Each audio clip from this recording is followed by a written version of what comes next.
ഈ യോഗത്തിൻ്റെ അധ്യക്ഷ പ്രിയപ്പെട്ട KPV പ്രീത, സ്വാഗത പ്രസംഗം നടത്തിയ AV രാജമാഷ്, ഈ പുസ്തകം ഏറ്റുവാങ്ങിയ ഡോക്ടർ CK ഉഷ,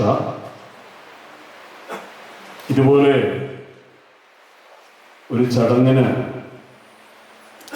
കാരണക്കാരനായി തീർന്ന എന്തിനെന്നറിയാതെ എന്ന കൃതി രചിക്കുകയും ഗ്രാൻമ എന്ന വലിയൊരു സ്വപ്നത്തെ ഇത്രയും പ്രഗത്ഭമായി യാഥാർത്ഥ്യമാക്കുകയും ചെയ്ത പ്രിയപ്പെട്ട രത്നമാഷ്, എല്ലാവരും എൻ്റെ വളരെ പ്രിയപ്പെട്ടവരാണ്. ഈ വേദിയിലും സദസ്സിലും പ്രിയപ്പെട്ട AV Sreenivasan, Chalakkara Purushu, Premananda Champad, TV Viswanathan, P Prakashan, ഒപ്പം ഈ സദസ്സിലിരിക്കുന്ന വളരെയധികം പേർ എൻ്റെ എത്രയോ കാലമായുള്ള പരിചയക്കാരാണ്. പ്രിയ സഹോദരി സഹോദരന്മാരെ, സുഹൃത്തുക്കൾ, മൂന്നാമത്തെ തവണയാണ് ഈ ഗ്രാൻമയിൽ ഇതേ സ്ഥലത്ത് ഞാൻ വരുന്നത്. ആദ്യമൊരിക്കൽ വന്നത് 25 വർഷം മുമ്പ് എഴുതിയ ജനകീയാസൂത്രണത്തിൻ്റെ തുടക്കകാലത്ത്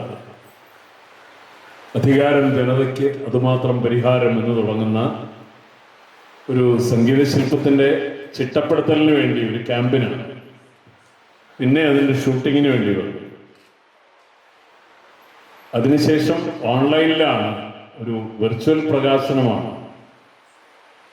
രത്നമാഷ തന്നെ പുസ്തകത്തിൻ്റെ പ്രകാശനം നിർവഹിച്ചത്. ഇപ്പോൾ നേരിട്ട് ഒരു പുസ്തകത്തിൻ്റെ അവതാരികയും എഴുതുകയുണ്ടായി.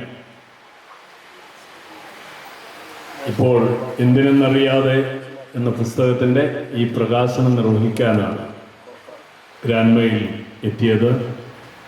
ഓരോ തവണ വരുമ്പോഴും ഇതിൻ്റെ ഒരു ആന്തരിക സന്ദേശമാണ് ഞാനും ഉൾക്കൊള്ളുന്നത്.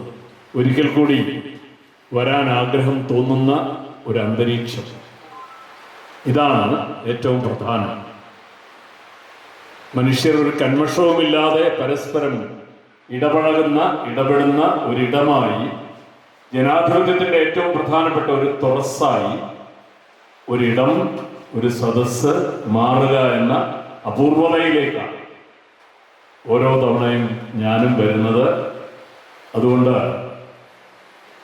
എന്തിനെന്നറിയാതെ എന്ന് എല്ലാ കാര്യങ്ങളും അറിഞ്ഞുകൊണ്ട് തന്നെ എന്തിനാണെന്നറിയാതെ എന്ന ഇതിലെ ഒരു ലേഖനത്തിൻ്റെ ശീർഷകം പുസ്തകത്തിൻ്റെ ശീർഷകമാക്കി മാറ്റിയ ഈ വലിയ അനുഭവത്തെ പ്രകാശനം ചെയ്തതായി ഞാൻ ആദ്യമായി പ്രഖ്യാപിക്കുക. പൊതുപ്രവർത്തനത്തിൻ്റെ, അതല്ലെങ്കിൽ മനുഷ്യവൃത്തിയുടെ തന്നെ അടിസ്ഥാനമാകേണ്ടത്, അതിൻ്റെ പ്രത്യക്ഷമാകേണ്ടത് പോസിറ്റിവിറ്റിയാണ് എന്നാണ് ഞാൻ വിചാരിക്കുന്നത്. ഞാനൊരു സദസ്സിൽ കയറി വരുമ്പോൾ പോലും, ഇരിക്കുമ്പോൾ പോലും, പൊതുപ്രവർത്തനത്തിനായി സമർപ്പിക്കുന്ന ഓരോരാളും ചെയ്യേണ്ട ഒരു വളരെ പ്രധാനപ്പെട്ട ഉള്ളടക്കത്തെ വീക്ഷിക്കാൻ ശ്രമിക്കുന്നുണ്ട്. അത് നിരന്തരമായ പ്രസാദാത്മകത്വമാണ്. ഒരു സദസ്സിലേക്ക് ഒരർത്ഥത്തിൽ ഒരു കലാകാരൻ, ഒരു എഴുത്തുകാരൻ, ഒരു പ്രഭാഷകൻ, മനുഷ്യരുമായി കമ്മ്യൂണിക്കേറ്റ് ചെയ്യണമെന്ന് ആഗ്രഹിക്കുന്ന ഓരോരുത്തരും ചെയ്യേണ്ടത് അവരുടെ ആന്തരികമായ ഒരു ഊർജത്തെ ഓരോ മനുഷ്യരിലേക്കും സഹജീവികളിലേക്കും നിരന്തരമായി പ്രസരിപ്പിക്കുക എന്നതാണ്. ഒരിടത്ത് വന്ന് ഒരാൾ പറയുന്ന വാക്കുകൾ കേട്ട് തിരിച്ചു പോകുന്നതോടെ അദ്ദേഹത്തിൻ്റെ കേൾവിക്കാരൻ്റെ, ശ്രോതാവിൻ്റെ അല്ലെങ്കിൽ പങ്കാളിയുടെ ഒരു അനുഭവ ലോകം വളരെയധികം തുറക്കണം എന്നതിനോടൊപ്പം തന്നെ ആ മനസ്സിനെ, ആ മനുഷ്യനെ, ആ വ്യക്തിസത്തയെ, സ്വത്വത്തെ വളരെയധികം പ്രചോദിപ്പിക്കാനും കൂടി കഴിയുന്നില്ലെങ്കിൽ പൊതുമണ്ഡലത്തിൽ നാം നടത്തുന്ന എല്ലാ ഇടപെടലുകളും പാഴായിപ്പോകും. അതുകൊണ്ട് ആത്യന്തികമായി നമ്മുടെ എല്ലാ പ്രവർത്തനങ്ങളുടെയും ലക്ഷ്യം എന്നത് മറ്റു മനുഷ്യരെ പ്രചോദിപ്പിക്കുകയും അവരുടെ ജീവിതബോധത്തെ, ചരിത്രബോധത്തെ മുഴുവൻ വികസിപ്പിക്കുകയും അവരെ കർമ്മോന്മുഖരാക്കുകയും ചെയ്യുക എന്നതാവണം എന്നതാണ് എല്ലാ പൊതുപ്രവർത്തനത്തിൻ്റെയും ലക്ഷ്യം എന്ന് ഞാൻ വിചാരിക്കുകയാണ്. അതൊന്നും അല്ല സംഭവിക്കുന്നത്. അതിനെക്കുറിച്ച് ഞാൻ പറയാൻ ഈ ഒരു ഘട്ടത്തിൽ ആഗ്രഹിക്കുന്നില്ല. രത്നമാഷ പുസ്തകത്തിൻ്റെ കോപ്പി എനിക്ക് ഏതാനും ദിവസം മുമ്പ് തന്നെ കിട്ടിയിട്ടുണ്ട്. മുഴുവനും വായിച്ചു തീർക്കാൻ കഴിഞ്ഞിട്ടില്ലെങ്കിലും 152 ദിവസങ്ങളുടെ പാഠങ്ങളാണ് അതിൽ പ്രസിദ്ധീകരിച്ചിട്ടുള്ളത്. ഇവിടെ കൃത്യമായി പറയുകയുണ്ടായി, 113 ദിവസത്തെ പാഠങ്ങളാണ് ഇതിനു മുമ്പ് പ്രസിദ്ധീകരിച്ചിട്ടുള്ള പുസ്തകത്തിലുള്ളതെങ്കിൽ 265 ദിവസം, ഇനി 100 ദിവസത്തെ ബാക്കിയുണ്ട്. അത് ബാക്കിയാവില്ല എന്ന ഉറപ്പാണ് ഈ രണ്ടാമത്തെ പുസ്തകത്തിന്റെ പ്രകാശനവും അതിന്റെ വിളംബരവും എന്ന് ഞാൻ വിചാരിക്കുന്നു. ഈ പുസ്തകത്തിന്റെ ഓരോ താളുകളും വായിക്കുമ്പോൾ വളരെ ആസൂത്രിതമായി നിർമ്മിക്കപ്പെട്ട ഒരു ഗ്രന്ഥമാണ്. അതിൻ്റെ എഴുത്തിൽ വളരെ പ്രീ പ്ലാൻഡായ ഒരു ഘടനയുണ്ട്. അതിലെ ഓരോ പേജും വായിക്കുമ്പോൾ നമുക്കറിയാം, ക്രമപ്രവൃത്തമായി, ഞാൻ അടിസ്ഥാനപരമായി കവി എന്നതുപോലെ നാടകക്കാരനുമാണ്. ഒരു നാടകത്തിൽ മാത്രം സംഭവിക്കുന്നത് പോലെ വളരെ കൃത്യമായി സന്ധിബദ്ധമായിട്ടാണ്, അങ്ങനെ അല്ലാതെ ഒരുപക്ഷെ അതിനെക്കുറിച്ച് അറിയാതെ പോലും എഴുതുന്ന ഒരു നാടകത്തിൽ പോലും അതിൻ്റെ ഘടനയുണ്ടാവും. ഈ അടുത്ത കാലത്ത് ഞാൻ എഴുതിയൊരു പുസ്തകം വളരെയധികം ചർച്ച ചെയ്യപ്പെടുന്നുണ്ട്. ഞാൻ അങ്ങനെ വളരെ ആസൂത്രിതമായി എഴുതിയൊരു പുസ്തകമായിരുന്നില്ല.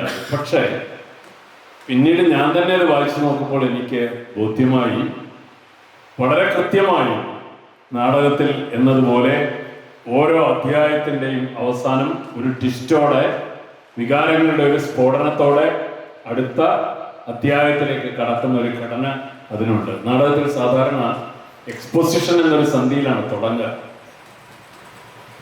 ജീവിതം തന്നെയാണ് നാടകം എന്നതുകൊണ്ട് നാടകത്തെക്കുറിച്ച് പറയുന്നതാവും എപ്പോഴും എളുപ്പം.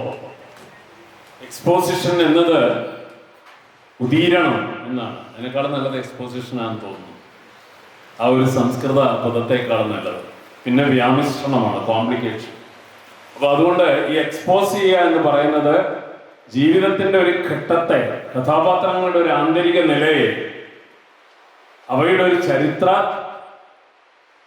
പ്രസക്തിയെ, അതിനൊക്കെ ആയിരിക്കും എപ്പോഴും തുടക്കത്തിൽ വലിയ അട്ടഹാസങ്ങളുമായിട്ടല്ല ഒരു നാടകം ആരംഭിക്കുന്നത് എന്നതുപോലെ അതിനൊരു ഘടനയുണ്ട്.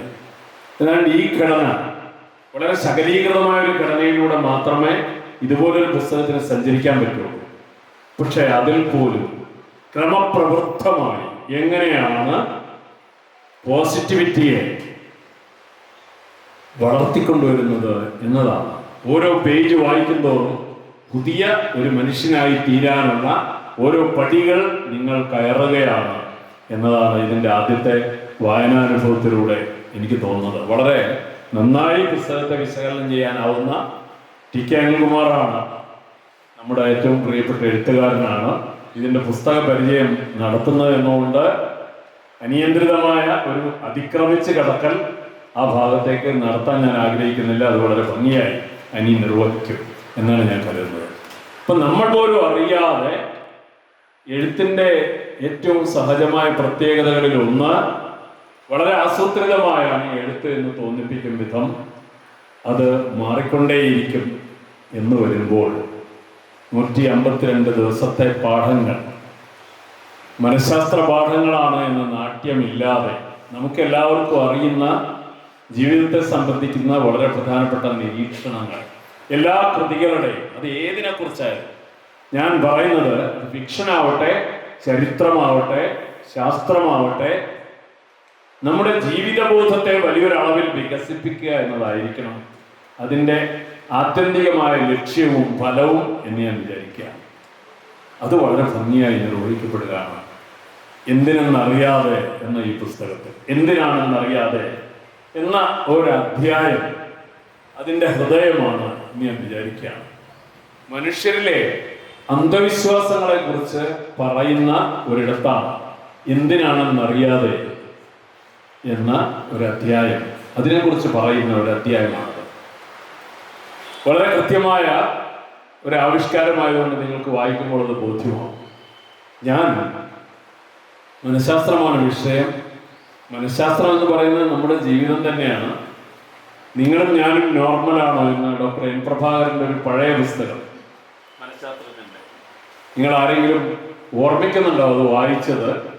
ശാന്തകുമാറിൻ്റെ ഒരു പഴയ പുസ്തകം. ആ മേഖലയിലൊക്കെ ആദ്യം തുടക്കക്കാരായി എഴുതിയ ചിലരാണ് മലയാളത്തിൽ അവർ എന്നതുകൊണ്ട് നിങ്ങൾ ചിലരെങ്കിലും ഓർക്കുന്നുണ്ടോ? ഒബ്സഷനെ കുറിച്ച് അതിൽ പറയുന്നുണ്ട്.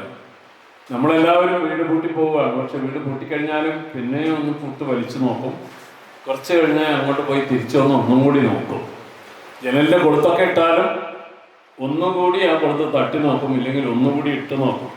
ചിലർ അത് കൂടി കൊളുത്തഴിച്ച് ഒന്നും കൂടി ഇട്ടു നോക്കും. അപ്പോൾ ഉറപ്പ് വരും. ഏതാണ്ട് അതുപോലെ ഒബ്സഷൻ എന്നത് സത്യത്തിൽ മനുഷ്യരാശി മുഴുവൻ പ്രവർത്തിച്ചുകൊണ്ടിരിക്കുന്ന ഒരു കാര്യമാണ്. നമ്മൾ ഓരോരുത്തരും പോക്കറ്റിൽ പേഴ്സ് വെച്ചിട്ടുണ്ടാവും. പക്ഷെ ബസ്സിൽ ഇടക്കിടയ്ക്ക് പോക്കറ്റ് അടിച്ചു പോയോ എന്ന് ഉറപ്പുവരുത്താൻ മാത്രമല്ല, പേഴ്സ് അവിടെ തന്നെ ഉണ്ടല്ലോ എന്ന് ഓർമ്മിപ്പിക്കാനാണ്. ആദ്യം നമ്മൾ ഒന്ന് തൊട്ടു നോക്കും. പിന്നെ എപ്പോഴും തൊട്ടു നോക്കാൻ ഒരു മടിയായതുകൊണ്ട് തൊടുന്നത് പോലെ കൈ അതിനടുത്തുകൂടി കൊണ്ടുപോകും. അറിയാതെ ഒന്ന് തട്ടി നോക്കും, അപ്പോഴുണ്ട്. ഇത് അതുകൊണ്ട് മനോവ്യാപാരങ്ങൾ എന്നത്, മനസ്സ് എന്നത് നമുക്കവിടെ നിർവചിക്കാൻ വയ്യാത്ത വിധം സങ്കീർണമായ ഒന്നിനെയാണ് മനസ്സ് എന്ന് പറയുന്നത്.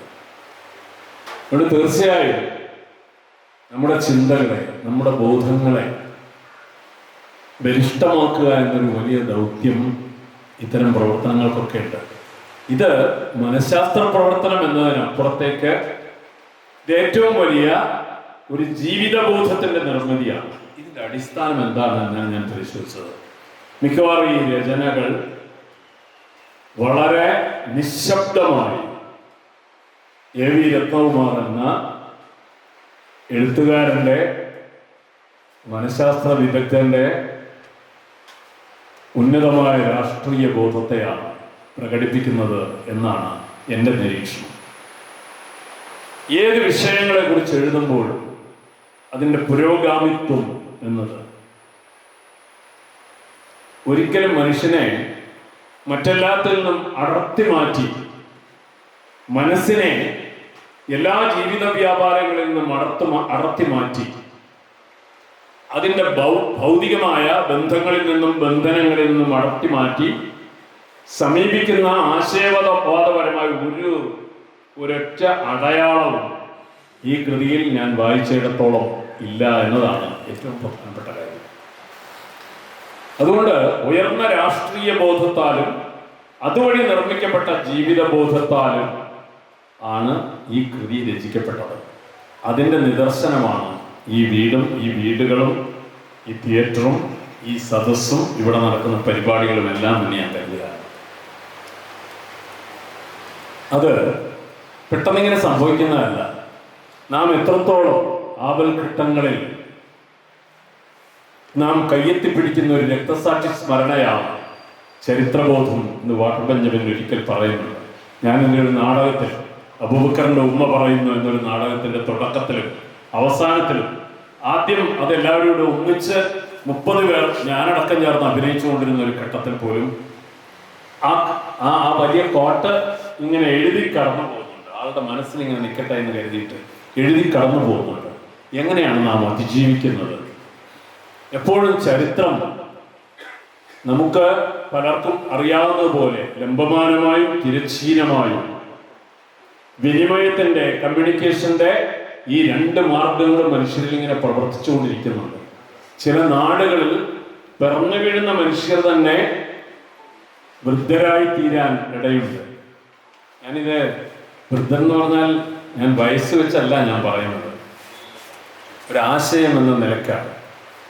തൊട്ടു മുമ്പ് നിഷയും ബാബുവും അതുപോലെ എല്ലാവരും കൂടി ചേർന്ന് വരിക വീണ്ടും സ്വതന്ത്ര പ്രഭാതമേ എന്ന് ഉജ്ജ്വലമായി പാടുകയുണ്ടായി. കോവിഡിന് തൊട്ടു മുമ്പുള്ള ഒരു സമയത്താണ് ഞാനത് എഴുതിയത്. അത് എഴുതുമ്പോൾ അത് CA 2019 ഫെബ്രുവരി 11-നും 12-നുമാണ് അതിൻ്റെ ബില്ല് അമിത്ഷാ അവതരിപ്പിക്കുന്നത് പാർലമെന്റിൽ. ആ ഒരു ഘട്ടത്തിലാണ് ഇത് എഴുതുന്നത്. പക്ഷെ തൊട്ടുപറയെ കോവിഡ് അതിൻ്റെ മാരകമായ ആക്രമണം നടത്തുകയാണ്. അതോടെ അത് കോവിഡായി തീർന്നു.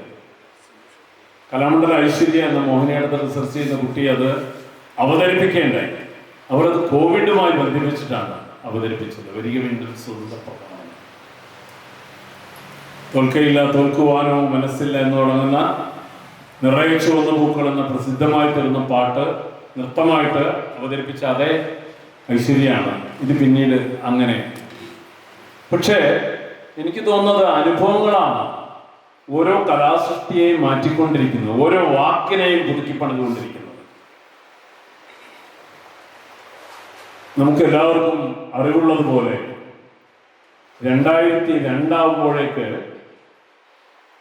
പിക്കാസോയുടെ ഏറ്റവും പ്രശസ്തമായ സ്പാനിഷ് ആഭ്യന്തര യുദ്ധത്തിന്റെ കാലത്ത് രചിച്ച ഒരു ചിത്രം ഗുജറാത്തിലെ വംശഹത്യയുടെ കാലത്ത് അതിനിണങ്ങുന്ന ഒരു ചിത്രമായി തീർന്നു. വിജയമാഷ് ഒരിക്കൽ പറയുന്ന പോലെ ചതുരാകൃതിയിൽ ചുമരിൽ തൂങ്ങിക്കിടക്കുന്ന ചരിത്രമാണ് ചിത്രം എന്ന് എസ്. ബാലകൃഷ്ണപിള്ളയുടെ നവീന ചിത്രകലയുടെ ആമുഖമായി പിൽക്കാലത്ത് അത് പ്രസിദ്ധീകരിക്കുമ്പോൾ മാഷ് എഴുതുന്ന ഒരു അവതാരികയിൽ പറയുന്നു. ഇതുപോലെ ഓരോ കാലത്തും നമ്മുടെ വാക്കുകൾ കലാസൃഷ്ടിയിലും എഴുത്തിലും എല്ലാം ഈ തത്വം പ്രവർത്തിക്കുന്നുണ്ട്. ഇന്നലെ ആയിരുന്നു അച്ഛൻ്റെ ചരമദിനം. 1980 ജൂൺ 8-നാണ്. AV കുഞ്ഞമ്പു എന്ന മഹാവിപ്ലവകാരി, ഞാൻ ഒരാൾ മാത്രമാണ് ആ മരണത്തിന് സാക്ഷി. തിരുവനന്തപുരം മെഡിക്കൽ കോളേജിൽ പുലർച്ചെ പുറത്ത് കോരിച്ചൊരിയുന്നൊരു മഴയിൽ ജൂൺ 8-ന് എൻ്റെ മടിയിൽ കിടന്നാണ്. ജീവിതത്തിൽ പലതവണ മരണം തോൽപ്പിക്കാൻ ശ്രമിച്ചിട്ടും തോൽക്കാതെ വെടിയേറ്റും ബാനറ്റുകളാൽ പിന്നിക്കീറപ്പെട്ടും പലതവണ മരണത്തിന്റെ വായിൽ കിടന്ന് പിടഞ്ഞിട്ടും തിരിച്ചു വന്ന ഒരാൾ മരിക്കുന്നു. അത് ഇന്നലെയായിരുന്നു ആ ദിനം. ആ ദിവസം കൂടെ കഴിഞ്ഞാണ് ഞാൻ ഇന്ന് ഈ പുസ്തക പ്രകാശനത്തിന് വേണ്ടി വരാം എന്ന് തീരുമാനിച്ചത്.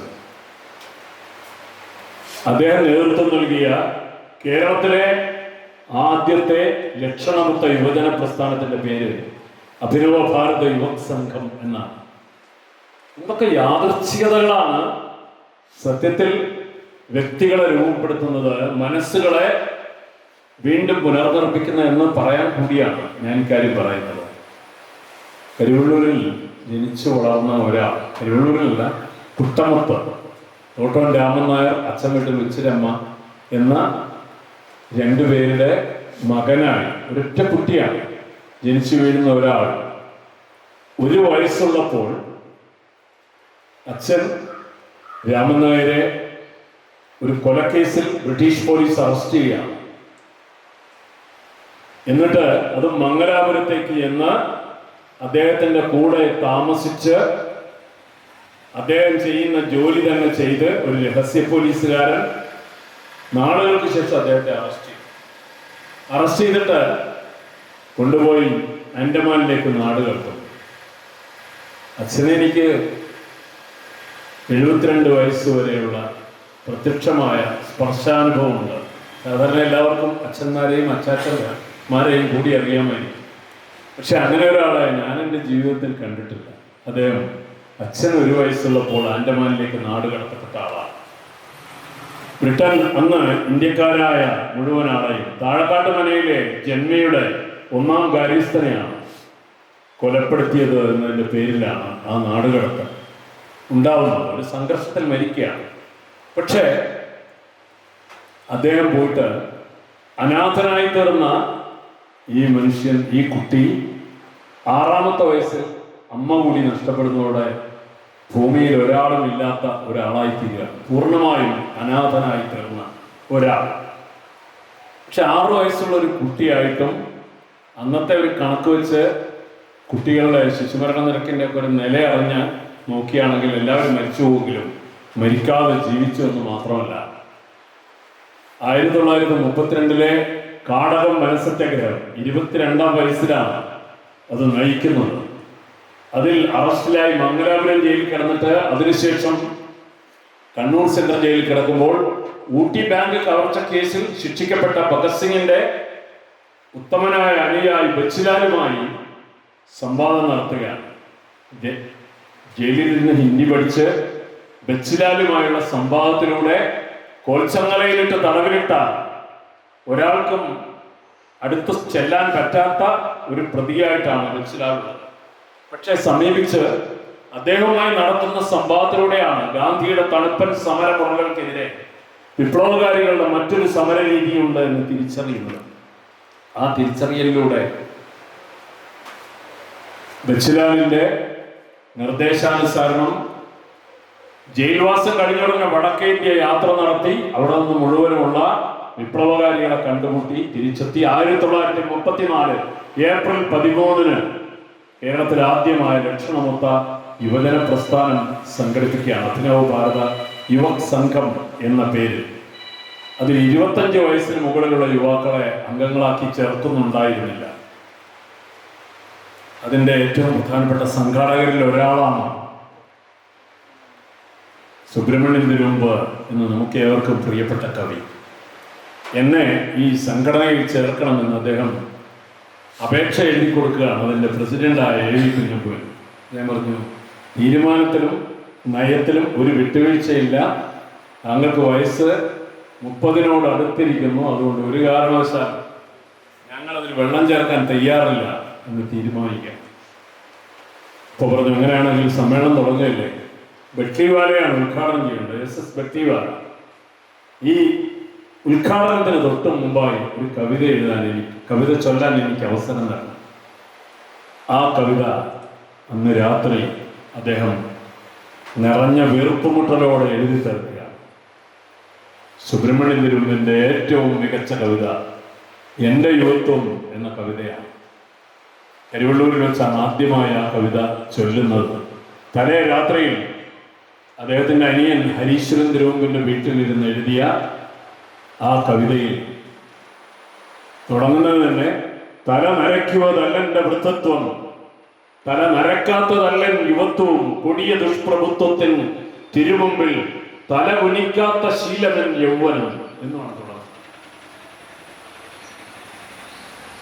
കൊടിയ ദുഷ്പ്രഭുത്വത്തേരുരുട്ടുന്ന എന്ന് തൊട്ടു മുമ്പ് നിഷയും ബാബുവും രാമകൃഷ്ണമാഷും ഒക്കെ കൂടെ ചേർന്ന് പാടിയ വരി അതാണ്.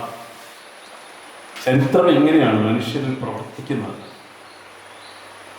വരിക വീണ്ടും സ്വതന്ത്ര പ്രഭാതമേ, തരിക തരുണ കിരണങ്ങളീ മണ്ണിൽ, ഇരുളിൽ വിറകൊള്ളും ഏകാന്ത ജ്വാലയായി, ഹൃദയഭരിതമെൻ രാജ്യം മരിക്കുന്നു.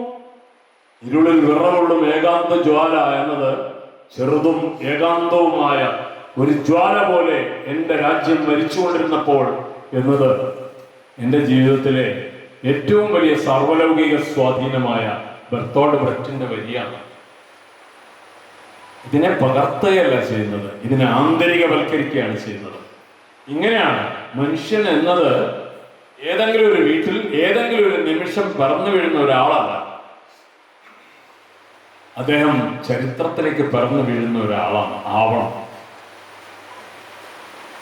രത്നമാഷ പുസ്തകത്തിന്റെ ഏറ്റവും വലിയ പ്രത്യേകത ലോകത്തിന്റെ നാനാ കോണുകളിൽ നിന്നുള്ള വിജ്ഞാന ശേഖരങ്ങളെ, ചൊല്ലുകളെ, നിരീക്ഷണങ്ങളെ, ജീവിതബോധത്തെ, ബോധ്യങ്ങളെ പുനരാനയിക്കുകയാണ്.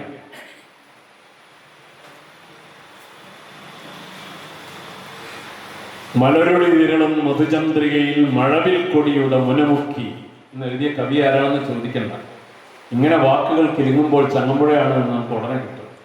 മധുചന്ദ്രികയുടെ ചായത്തളികയിൽ മഴവിൽ പൂമ്പൊടി ചാലിച്ചു എന്ന് വയലാർ രാമവർമ്മ എഴുതുമ്പോൾ ചങ്ങമ്പുഴ ആദരിക്കുകയാണ്. ചങ്ങമ്പുഴയുടെ മറ്റൊരു കവി എന്നാണ് കവിയെ വിളിച്ചുകൊണ്ടിരുന്നത്. ചങ്ങമ്പുഴയെ ആദരിക്കാൻ മലരൊളി വിരളും മധുചന്ദ്രികയിൽ മഴവിൽ കൊടിയുടെ മുനമുക്കി എന്നതിനെ ഇങ്ങനെയാണ് വയലാർ ആദരിക്കുന്നത്. ഇത് മനുഷ്യരുടെ എല്ലാ പ്രവൃത്തിയിലും ജീവിതത്തിലും നിലനിൽക്കുന്നുണ്ട്. അങ്ങനെയൊക്കെ ഉള്ളതുകൊണ്ടാണ് വല്ലവനും വന്നാൽ ചവിട്ടി തേച്ച് കടന്നു പോകാൻ നമ്മെ കഴിയാതെ പോകും.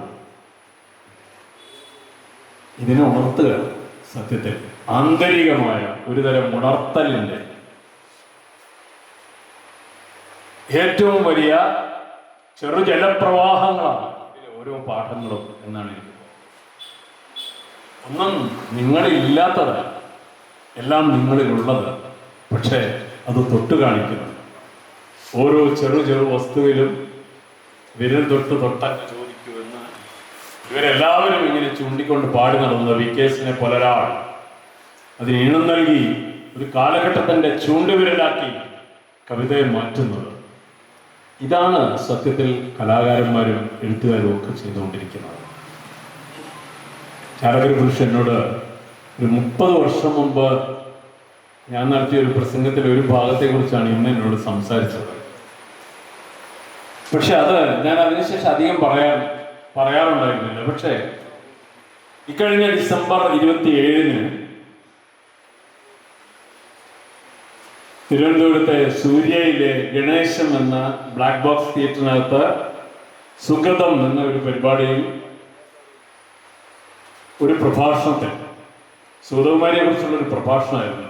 എന്നാലും ആ പ്രഭാഷണത്തിൽ സാന്ദർഭികമായി ഞാനൊരു കാര്യം പറയുകയുണ്ടായി. അത് പക്ഷേ ഇത്രയും വർഷങ്ങൾക്കിടയിൽ 2014 അതിനെക്കുറിച്ചൊരു ലേഖനം എഴുതിയിരുന്നു. എന്നാലും അത് വേണ്ട വിധം ജനങ്ങളിലേക്ക് എത്തിയിട്ടില്ല. പക്ഷെ ആ ഒരു പ്രസംഗം അത് ഏതാണ്ട് 50 മിനിറ്റ് ദൈർഘ്യമുള്ള ഒരു പ്രസംഗമാണ്. പക്ഷെ അതിലെ 4.2 മിനിറ്റ് മാത്രം യൂറോപ്പിൽ നിന്ന് തിരിച്ചു വന്നു. അത് വാട്സപ്പുകളിലേക്കും ഒപ്പം ഫേസ്ബുക്കിലേക്കും ഒപ്പം മറ്റ് സോഷ്യൽ മീഡിയ പ്ലാറ്റ്ഫോമുകളിലേക്കും ഒക്കെ വന്നു. ഞാൻ അടുത്ത കാലത്ത് കണ്ടപ്പോൾ 4 കോടിയിലധികം പേർ അത് കണ്ടു കഴിഞ്ഞിരിക്കുന്നു. അത് പല ഭാഷകളിലേക്ക് പോയി. എഡിറ്റഡായ ഒരു വേർഷനാണ്. പക്ഷെ 4.2 മിനിറ്റ്. ഞാൻ ഓർമ്മിപ്പിക്കുന്ന ഇതുപോലൊരു കാര്യം പറയാനാണ്.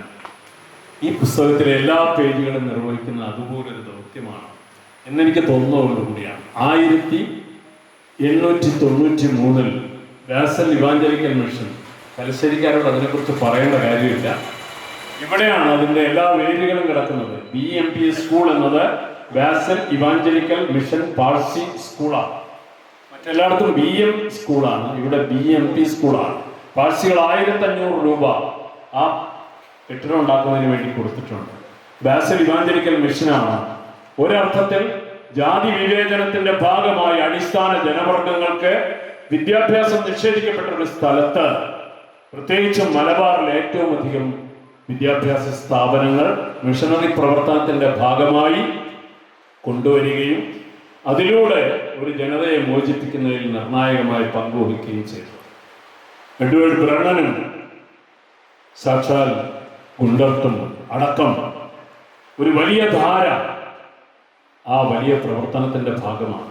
അതിലെ ഒരു യുവ വൈദികൻ 1893 കേരളത്തിലേക്ക് വരികയാണ്. അദ്ദേഹത്തിന്റെ പേര് വോൾബ്രിച്ച് നാഗേൽ എന്നാണ്. വോൾബ്രിച്ച് നാഗേൽ 5 വർഷം കൊണ്ട് മനോഹരമായി മലയാളം പഠിച്ചു. അതിൽ 20 കവിതകൾ എഴുതി. കവിതകൾ ഭാഷ പഠിക്കുക മാത്രമല്ല, അതിൽ കവിതകൾ എഴുതുക, അതും മനോഹരങ്ങളായ കവിതകൾ.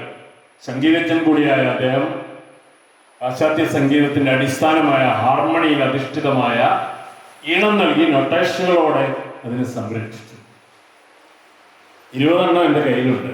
പക്ഷേ അതിലെ ഒരു കവിത അങ്ങോട്ട് ഒരു വരി ഞാൻ പാടിയാൽ ബാക്കി വരികൾ നിങ്ങൾ എനിക്ക് ഇങ്ങോട്ട് പാടിത്തരും. അത്രയധികം ഹൃദയസ്ഥമാണ്. സമയമാം രഥത്തിൽ ഞാൻ സ്വർഗയാത്ര ചെയ്യുന്നു. എൻ സ്വദേശം കാൺമതിനായി ഞാൻ തനിയെ പോകുന്നു. ആകെ അല്പനേരം മാത്രം നിന്റെ യാത്ര തീരുവാൻ, ആകെ അരനാഴിക മാത്രം ഈ ഉടുപ്പു മാറ്റുവാൻ. ഒരു വരിയും ഒരു വാക്കും ഇതിന് മാറ്റിയിട്ടുണ്ട്. സമയമാം രഥത്തിൽ ഞാൻ സ്വർഗയാത്ര ചെയ്യുന്നു. എൻ സ്വദേശം കാൺമതിനായി ബന്ധപ്പെട്ടോടിയിടുന്നു എന്ന് നാഗൻ. എൻ സ്വദേശം കാണുവാനായി ഞാൻ തനിയെ പോകുന്നു എന്ന വരി വര. ആകെ അല്പനേരം മാത്രം നിന്റെ യാത്ര തീരുവാൻ, ആകെ അരനാഴിക മാത്രം ഈ ഉടുപ്പ് മാറ്റുവാൻ. ഇത് വര. അതിന്റെ ഒറിജിനൽ വരി ആ കവിതയിൽ യേശുവേ നിനക്കു സ്തോത്രം, നിന്നെ വേഗം കാണും ഞാൻ എന്നാണ്. പക്ഷെ നമ്മൾ ആലോചിച്ച് നോക്കൂ, ഞാൻ ഇന്ന് വരെ ഒരിടത്തും കുപ്പുകൈ അന്യോന്യം കാണുമ്പോഴുള്ള കുപ്പുകൈ അല്ലാതെ ഒരു വിഗ്രഹത്തിന്റെ മുന്നിലും ബുദ്ധി ഉറച്ച ശേഷമല്ല, ഉറക്കുന്നതിന് മുമ്പേ കൈകൂപ്പിയിട്ടില്ല, മുട്ടുകുത്തിയിട്ടില്ല. പക്ഷെ ഇതെഴുതിയ കവിയുടെ മുന്നിൽ മുട്ടുകുത്താതിരിക്കാനാവില്ല. രാത്രിയിൽ ഞാൻ ദൈവത്തിൻ്റെ കൈകളിൽ ഉറങ്ങുന്നു, അപ്പോഴും എൻ രഥത്തിൻ്റെ ചക്രം മുന്നോട്ടോടുന്നു.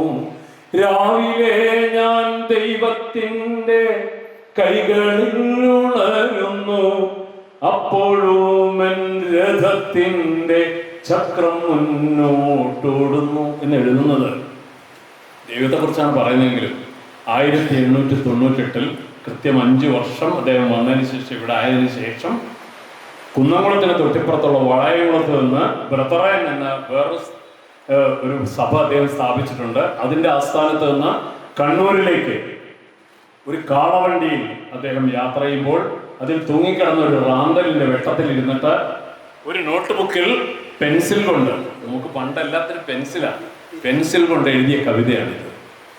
ആ വരികൾ അങ്ങനെ എഴുതാനുള്ള പ്രചോദനം, പ്രേരണ ഒന്ന് മാത്രമാണ്. കുന്നംകുളം മുഴുവൻ കോളറ ബാധിച്ച് മനുഷ്യർ ഈയലുകളെ പോലെ ചത്തൊടുങ്ങുകയായിരുന്നു. ചത്തു വീഴുന്ന മനുഷ്യരോട് പേടിക്കേണ്ട, നിങ്ങൾ ദൈവത്തിനടുത്തേക്കാണ് പോകുന്നതെന്ന് ഓർമ്മിപ്പിക്കുക. മറ്റൊന്ന്, എപ്പോഴും ദൈവം നിങ്ങളുടെ കൂടെയുണ്ട് എന്ന് പറഞ്ഞ് സമാധാനിപ്പിക്കുക. മനുഷ്യനെ സമാധാനിപ്പിക്കാൻ മറ്റൊരു മാർഗമില്ലാത്തപ്പോഴാണ് ദൈവത്തിൻ്റെ പേര് പറഞ്ഞത്. ഇപ്പോൾ നമുക്കത് ശാസ്ത്രത്തിൻ്റെ പേര് പറയാം, നിങ്ങൾക്ക് ചികിത്സയുണ്ടെന്ന് പറയാം, കോവിഡിന് വാക്സിനേഷൻ ഉണ്ട് എന്ന് പറയാം. ദൈവം നമ്മോട് കൂടെയുണ്ട് എന്ന് ഇടക്കിടക്കെ പറഞ്ഞ് തെറ്റിദ്ധരിപ്പിക്കേണ്ട കാര്യമൊന്നുമില്ല. പക്ഷേ നാം ആലോചിക്കേണ്ടത് 1898 ഒരു രാത്രിയിൽ വളയംകുളത്ത് നിന്ന് കണ്ണൂരിലേക്കുള്ള ഒരു കാളവണ്ടി യാത്രയിൽ അവിടെ തൂങ്ങിക്കിടന്ന ഒരു റാന്തലിന്റെ വെട്ടത്തിൽ പെൻസിൽ കൊണ്ട് എഴുതിയ ഒരു കവിത. കോളർ വന്ന മനുഷ്യർ മരിച്ചു വീഴുമ്പോൾ പ്രത്യാശയ്ക്കും പ്രതീക്ഷയ്ക്കും അതിജീവനത്തിനും വേണ്ടി കുറിച്ച വരികളാണെങ്കിൽ ഒരു മരണം പോലെ സന്നിഗ്ധമായ ഒരു ഘട്ടത്തിൽ ഇപ്പോഴും നമ്മുടെ സമൂഹത്തിലെ ഒരു വലിയ വിഭാഗം ജനങ്ങളുടെ ഒന്നുവഴിയായി, ആശ്രയമായി കവിതയുടെ അഗ്നി മാറുകയാണ്. 125 വർഷങ്ങൾ പിന്നിട്ട് കഴിഞ്ഞിരിക്കുന്നു. വോൾബ്രിച്ച് നാഗേലിന്റെ വരികൾ. സംഗീത അക്കാദമി ഈ വർഷം നടത്തുന്ന ഒരു പരിപാടി കുന്നംകുളത്ത് നാഗേൽ ഗാർഡനിൽ വെച്ച് സമയമാം രഥത്തിൽ എന്ന പ്രാർത്ഥനാ ഗീതത്തിൻ്റെ 125ാം വാർഷികമാണ്. കർണാട്ടിക് മ്യൂസിക്കായാലും ഹിന്ദുസ്ഥാനി മ്യൂസിക്കായാലും എപ്പോഴും രാമനെയും കൃഷ്ണനെയും മാത്രം ഭജിച്ചുകൊണ്ടിരിക്കുന്നതിനപ്പുറത്ത് ഒരു ജീവിതമുണ്ട് എന്ന് ഓർമ്മിപ്പിക്കേണ്ട ബാധ്യത നമുക്ക് എല്ലാവർക്കും ഉണ്ട്. പല സമൂഹങ്ങൾ, പല ജീവിതങ്ങൾ, അവരെല്ലാവരും ചേർന്ന് നിർമ്മിച്ച സംസ്കാരത്തിൻ്റെ അടരുകൾ. ഈ അടരുകൾ ഘനീഭൂതമായിട്ടാണ് സിവിലൈസേഷൻ എന്ന് നാം വിളിക്കുന്ന നാഗരികത ഉണ്ടാവുന്നത്. അതിലെല്ലാം പെടും. ഇംഗ്ലീഷിൽ നിർവചിക്കാനാവാത്ത 10 or 25 വാക്കുകളുണ്ടെങ്കിൽ അതിലൊന്നാണ് കൾച്ചർ. കൾട്ട് എന്ന അതിൻ്റെ ധാതു തോട് എന്നാണ് അതിൻ്റെ അർത്ഥം ഒരു പ്രവാഹമാണ്, കലർപ്പാണ്. നാം ഉപയോഗിക്കുന്ന സംസ്കാരം എന്ന വാക്കാണ്. അതിനെ സംസ്കരിച്ചെടുക്കുക എന്നാണ്. അങ്ങനെയല്ല, ഒരു കരടിന്റെ പേരാണ് സംസ്കാരം, ഒരു കലർപ്പിന്റെ പേരാണ് സംസ്കാരം. നമ്മുടെ വസ്ത്രം, നമ്മുടെ ഭക്ഷണം, ഇതിലേതിലെങ്കിലും ഒന്ന്, ഏതെങ്കിലും ഒന്നിൻ്റേത് മാത്രമായിട്ടുണ്ടോ? എല്ലാം കൂടെ കൂടിക്കലർന്നതാണ്. മനുഷ്യന്റെ സ്വത്വത്തെ നിർമ്മിക്കുന്നതും അങ്ങനെ തന്നെയാണ്. എല്ലാത്തിൻ്റെയും കൂടെ ഒരു കലർപ്പാണ്. മൊസൈക്ക് എന്ന വാക്കാണ് ഇത്രകാലമായി നാം ഉപയോഗിച്ചുകൊണ്ടിരുന്നത്. പലതരം മൊസൈക്ക് എന്നത് കുറച്ച് മുമ്പ് വരെ, ഒരു 10 കൊല്ലം മുമ്പ് വരെ നമ്മുടെ തറകൾക്കൊക്കെ ഉപയോഗിച്ചുകൊണ്ടിരുന്നത് മൊസൈക്കാണ്. ഫ്ലോറിങ്ങിനെ മൊസൈക്ക് ഫ്ലോറിങ് എന്നാണ്. പല ആകൃതികളുള്ള, പല നിറങ്ങളുള്ള, ഇപ്പോഴും ഉണ്ടാവും, അവശേഷിക്കുന്നുണ്ടാവും പല തറകളിൽ. അതുപോലൊരു മൊസൈക്കാണ് സത്യത്തിൽ സംസ്കാരം എന്നത് എന്ന് നാം തിരിച്ചറിയണം. അതുകൊണ്ട് വ്യക്തിത്വത്തെ, വ്യക്തിസ്വത്വത്തെ എങ്ങനെ രൂപപ്പെടുത്തണം, അതിനെങ്ങനെ നിലനിർത്തണം, എങ്ങനെ അതിജീവിക്കണം എന്നത് കോവിഡിൻ്റെ ഒരു കാലത്ത് മിക്കവാറും വന്ന ക്യൂബയിൽ നിന്നും 38 പേരടങ്ങുന്ന ഒരു സംഘം ഡോക്ടർമാരാണ് ഇറ്റലിയിൽ ചെന്നിറങ്ങിയത്. ലോകത്തെ ഒന്നാം ലോക മുതലാളിത്ത രാഷ്ട്രം കിടിലം കൊള്ളിപ്പിച്ചുകൊണ്ടിരുന്ന, ഫാഷിസം ഉദയം ചെയ്ത രാജ്യം, ഇറ്റലിയിലെ മിലാൻ നഗരത്തിലാണ് ബെനറ്റോ മുസോളിനി 1919 മാർച്ച് മാസം 23-ാം തീയതി റോസ്ട്രം ഇടിച്ചു പൊളിച്ചുകൊണ്ട് ഉജ്ജ്വലമായ പ്രസംഗം നടത്തിയത്. നാം ഏതൊരു രാജ്യമാണ് ജൂലിയസ് സീസറിന്റെ, അഗസ്റ്റസ് സീസറിന്റെ ഉടവാളിന്റെ മുനകൾ കൊണ്ട് ലോകത്തിന്റെ അതിരുകൾ നിർണയിച്ചിരുന്ന ഒരു രാജ്യം. ഭൂതകാലത്തിലേക്ക് തിരിഞ്ഞു നോക്കൂ. ജനാധിപത്യം പറയുന്ന പേടി തൊണ്ടന്മാരുടെ കാലത്തോടെ അതെല്ലാം തകർന്നു പോയി എന്നതാണ് മുസോളിനിയുടെ പ്രസംഗത്തിന്റെ തുടക്കം. ആ രാജ്യത്ത് കോവിഡ് വന്ന് മനുഷ്യർ ഈയലുകൾ പോലെ, മഴപ്പാറ്റകളെ പോലെ മരിച്ചു വീണുകൊണ്ടിരുന്നപ്പോൾ ക്യൂബയിൽ നിന്നാണ്, ഒരു കൊച്ചു രാജ്യം, കരീബിയൻ കടലിൽ ഒരു മുതലക്കുഞ്ഞിനെ പോലെ എന്ന് ഭൂമിശാസ്ത്രകാരന്മാർ വിശേഷിപ്പിക്കുന്ന ഒരു കൊച്ചു രാജ്യത്തിൽ നിന്ന് 38 ഡോക്ടർമാരുടെ ഒരു സംഘം ചെന്നിട്ട് ഇങ്ങനെ ഇടിക്കുന്ന ഒരു വീഡിയോ അക്കാലത്ത് നിങ്ങൾ കേട്ടിരിക്കും. ഞാൻ അത്ഭുതം കൊണ്ടുപോയ ഒരു കാര്യം, മലയാളികൾ മുഴുവൻ ആ വീഡിയോ കണ്ടത് എൻ്റെ 4 വരികളുടെ അകമ്പടിയോടെ. തോൽക്കയില്ല, തോൽക്കുവാനോ മനസ്സില്ല, തോറ്റുവെങ്കിൽ തോറ്റു കാലം എന്ന വരികളാണ്. സത്യത്തിൽ ഇതാണ് ഞാൻ എൻ്റെ ജീവിതത്തിൽ പഠിച്ചിട്ടുള്ള ഏറ്റവും വലിയ പാഠം എന്ന് ഞാൻ കരുതുന്നു. നിങ്ങൾ ഓരോരുത്തരും ഏത് തോൽവിയുടെ 13-ാം മണിക്കൂറിൽ ആര് നിങ്ങളുടെ പടവുകളുടെ ഏണി വലിച്ചെടുത്ത് കൊണ്ടുപോയാൽ തോൽക്കുകയില്ല എന്നും തോൽക്കാൻ മനസ്സില്ല എന്നും പറയുന്നിടത്താണ് അപരാജിതമായ അതിജീവന ബോധത്തിലാണ് മനുഷ്യരാശിയുടെ നിലനിൽപ്പ് എന്ന് നമ്മൾ തിരിച്ചറിയും. ഇവിടെ നമ്മൾ ഓരോരുത്തരും വിശ്വസിക്കുന്നത് പ്രീതയാണ്. 2 വാഹനാപകടങ്ങളിൽ നിന്നാണ്. ഒന്നല്ല, ആദ്യം ഒരു വാഹനാപകടം, അതിൻ്റെ വലിയ മുറിവുകളും പരിക്കുകളും മുഖത്ത് തന്നെയാണ്. രണ്ടാമത്തേത് അതിരൂക്ഷമായ വാഹനാപകടം. ഞാൻ കുറേ നാളുകൾക്ക് മുമ്പ് പ്രീതയെ കാണാൻ വീട്ടിലേക്ക് പോയി. ഇതുപോലെ ഇവിടെ നിന്ന് ഒരു സദസ്സിന് മുമ്പാകെ സംസാരിക്കുക എന്നതൊക്കെ അസാധ്യമാണ് എന്ന് കരുതിയിരുന്നതിൽ നിന്നും ഞാൻ കരുതുന്നത് അചഞ്ചലമായ രാഷ്ട്രീയ ബോധത്തിൻ്റെയും ജീവിത ബോധത്തിൻ്റെയും കൂടി പ്രഖ്യാപനമാണ്. ഇതുപോലെ സദസ്സുകളെ വീണ്ടും അഭിമുഖീകരിച്ച് സംസാരിക്കുന്ന ഒരു പ്രീതയായി തിരിച്ചു വരാൻ അവരെ പ്രേരിപ്പിക്കുന്നത്. വലിയൊരു ദുരനുഭവത്തിന്റെ നിഴലിൽ നിൽക്കുമ്പോഴും വന്നു നിന്നിട്ട് വരിക വീണ്ടും സ്വതന്ത്ര പ്രഭാതമേ എന്ന് ബാബുവും നിശ്ചയൊക്കെ ചേർന്ന് പാടുമ്പോൾ ഞാൻ അതാണ് കരുതുന്നത്. എത്തമോഷിന്റെ ഒരു ലേഖനം അതിനെക്കുറിച്ച് തന്നെയാണ്. എങ്ങനെയാണ് വലിയ തകർച്ചകളെ അഭിമുഖീകരിച്ചുകൊണ്ട് നമുക്ക് മുന്നോട്ട് നടന്നു പോകാനാവുക. അങ്ങനെ പറ്റും. അതാണ് മനുഷ്യരാശി എന്നത്. ഏതെങ്കിലും ഒരു ഘട്ടത്തിൽ അങ്ങനെ തകർന്നു പോയെങ്കിൽ മഹായുദ്ധങ്ങളിൽ, പകർച്ചവ്യാധികളിൽ, ജീവിതത്തിലെ വലിയ പരീക്ഷണങ്ങളുടെ ഘട്ടങ്ങളിൽ ഇടറി ഇല്ലാതായി തീർന്നിരുന്നുവെങ്കിൽ നമ്മൾ ഓരോരുത്തരും പിറന്നു വീഴുക പോലും ഇല്ലായിരുന്നു. ഇതാണ് നാം തിരിച്ചറിയുന്നത്. അതുകൊണ്ട് അസാധ്യമായതൊന്നുമില്ല. അസാധ്യമായതിനെ എല്ലാത്തിനെയും സാധ്യമാക്കാം എന്ന വലിയൊരു സന്ദേശമാണ് യഥാർത്ഥത്തിൽ രത്നമാഷ് ഈ പുസ്തകത്തിലൂടെ മാത്രമല്ല ഗ്രാൻമയിലൂടെയും എങ്ങനെയാണ് സഹജീവിതം എന്നത് സാധ്യമാവുന്നത് എന്ന വലിയൊരു സന്ദേശമാണ് ഇവിടെ നിന്ന് പകർന്നു കൊടുക്കുന്നത്. ഞാൻ ഒട്ടും സംസാരിക്കേണ്ടെന്ന് കരുതിയിരുന്ന ആളാണ്. ഇത്രയും പേർക്ക് സംസാരിക്കേണ്ട ഒട്ടും. എന്നാൽ തന്നെ ഇപ്പോൾ തന്നെ അത് വളരെയധികം കൂടിപ്പോയിട്ടുണ്ട്. എന്നാലും ഇതിങ്ങനെ വായിച്ചുകൊണ്ടിരിക്കെ വി.കെ. സീണൻ നൽകിയ ടാഗോറിൻ്റെ ശങ്കരക്കുറുപ്പ് തർജ്ജമ ചെയ്ത ചില വരികൾ ചൊല്ലണമെന്ന് എനിക്ക് തോന്നിയിരുന്നു. ഇതിലൊന്ന് എല്ലാവരും ഓർമ്മയിലുണ്ടാവുമെന്നൊന്നും അറിയില്ല.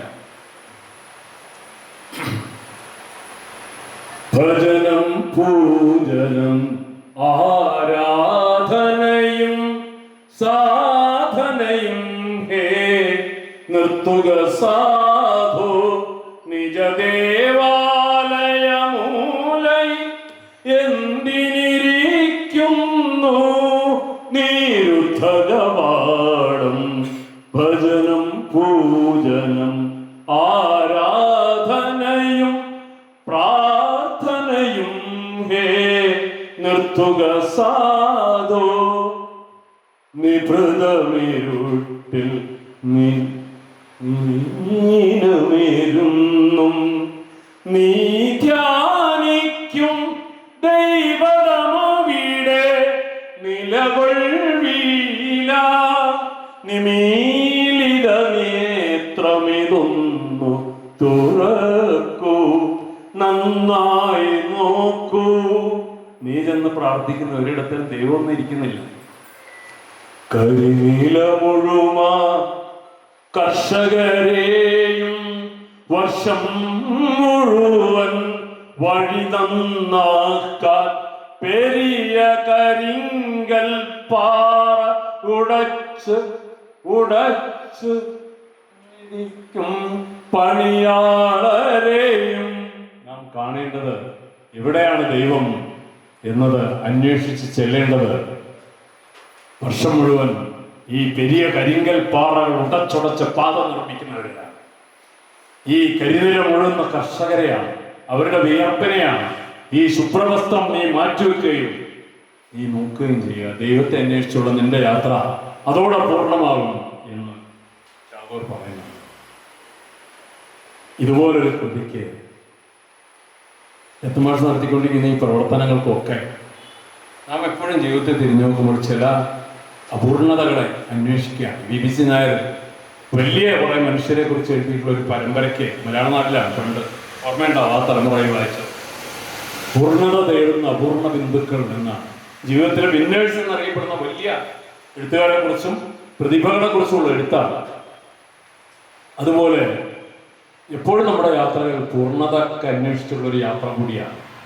അങ്ങനെ വരുമ്പോൾ ടാഗോർ തന്നെയാണ് ഒരുപക്ഷെ ഏറ്റവും വലിയ ഒരു കൺസോളിങ്, ഒരു സാന്ത്വനം നമുക്ക് നൽകുന്നത്. വലിയ ജീവിതങ്ങളെ കുറിച്ച് കാണുമ്പോൾ എനിക്ക് എപ്പോഴും തോന്നാറുണ്ട്, നമ്മേക്കാൾ എത്രയോ വലിയ ജീവിതങ്ങളെ ഇങ്ങനെ കണ്ടുകൊണ്ടിരിക്കുമ്പോൾ നമ്മുടെതൊക്കെ എന്തൊരു ജീവിതം ഇതുമായി താരതമ്യപ്പെടുത്തുമ്പോൾ എന്ന് നമുക്ക് തോന്നും. പക്ഷെ തോന്നൽ വെറുതെയാണ്.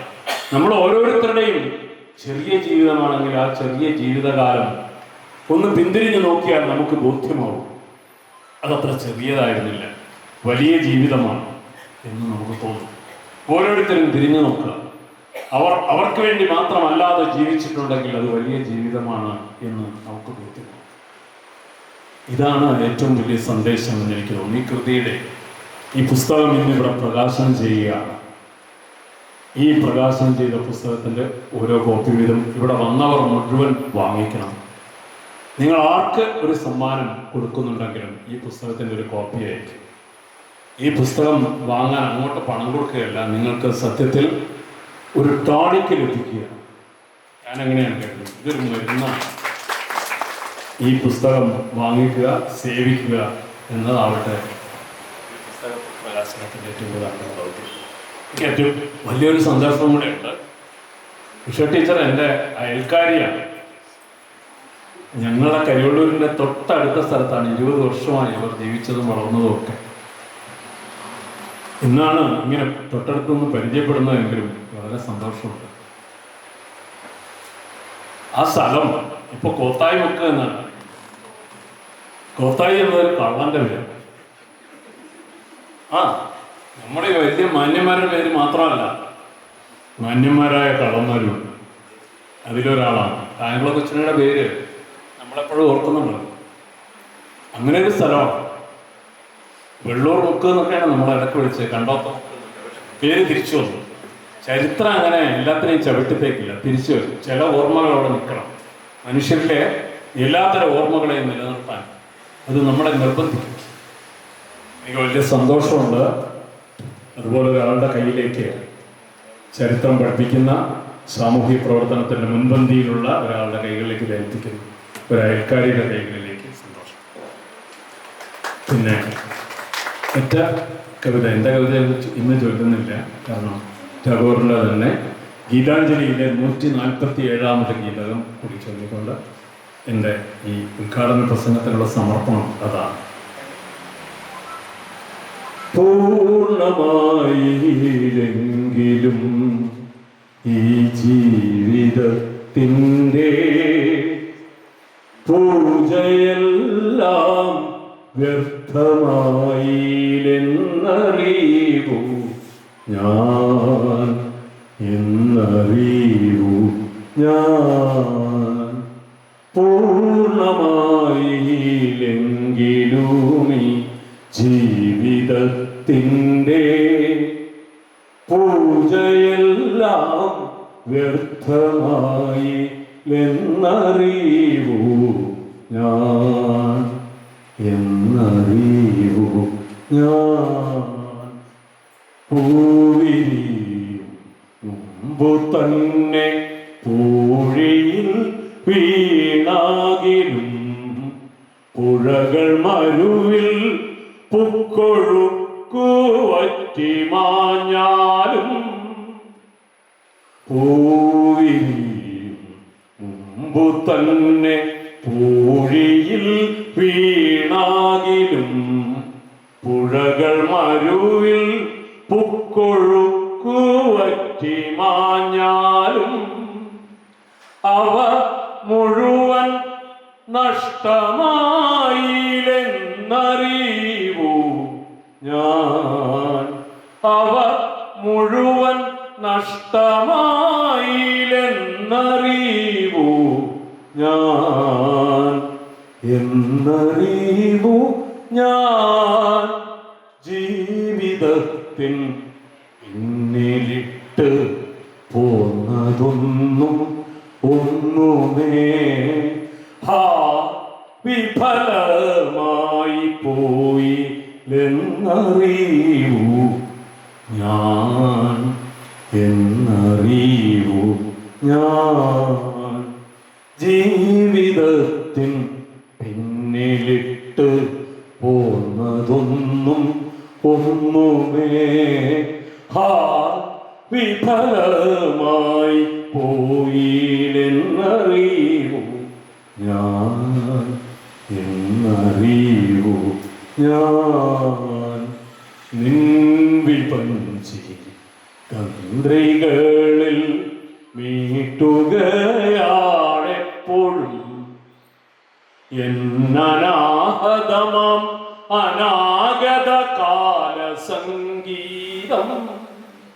നിൻ വിപഞ്ചി തന്ത്രികളിൽ മീട്ടുകയാണെപ്പോഴും എന്നനാഹതമാം അനാഗത കാലസംഗീതം.